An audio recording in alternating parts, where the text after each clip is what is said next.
ঈদ যাত্রার ঢাকার সদরঘাটে ট্রলার থেকে লঞ্চে উঠতে গিয়ে দুর্ঘটনায় প্রাণ গেছে বাবা ছেলের, আহত হয়েছেন অন্তঃসত্ত্বা স্ত্রী। এই ঘটনায় বাতিল করা হয়েছে 2 লঞ্চের রুট পারমিট। আলাদা তদন্ত কমিটি করেছে বিআইডব্লিউটিএ ও নৌ মন্ত্রণালয়।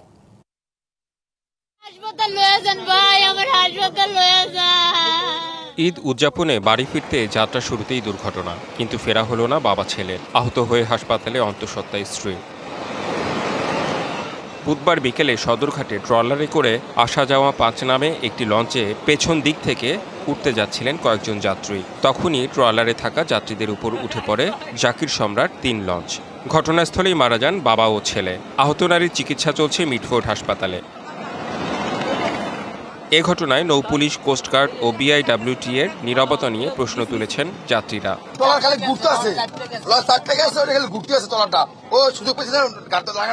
একটা ট্রলারে 7 থেকে 8 জন লোক ছিল, এর ভিতরে শুধু একজন লোক ছিল, আর লোকটি কি কোথায় গেছে কোনো খবরই নেই। একটা ট্রলার এখান থেকে জাহাজ যাইতেছিল, ওই মুহূর্তে আরেকটা লঞ্চ ব্যাগে গিয়ার দিয়ে দিছে, যার কারণে ওইটা সংঘর্ষ হয়। দুর্ঘটনার খবর পেয়ে সদরঘাট টার্মিনালে যান নৌ পরিবহন প্রতিমন্ত্রী।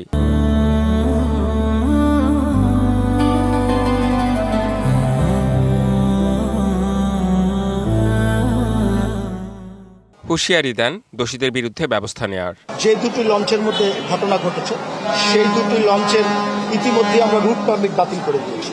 প্রকৃত পক্ষে যাদেরকে দোষী সাব্যস্ত করা হবে তাদের বিরুদ্ধে আমাদের সর্বোচ্চ আইনগত ব্যবস্থা আমরা গ্রহণ করব। তবে এ ঘটনায় বরাবরের মতোই আলাদা 2টি তদন্ত গঠন করেছে বিআইডব্লিউটিএ ও নৌ মন্ত্রণালয়। অভিযোগ আছে, এর আগেও চাঁদপুরে জাকির সম্রাট লঞ্চে দুর্ঘটনার শিকার হয়ে প্রাণ হারান 4 জন।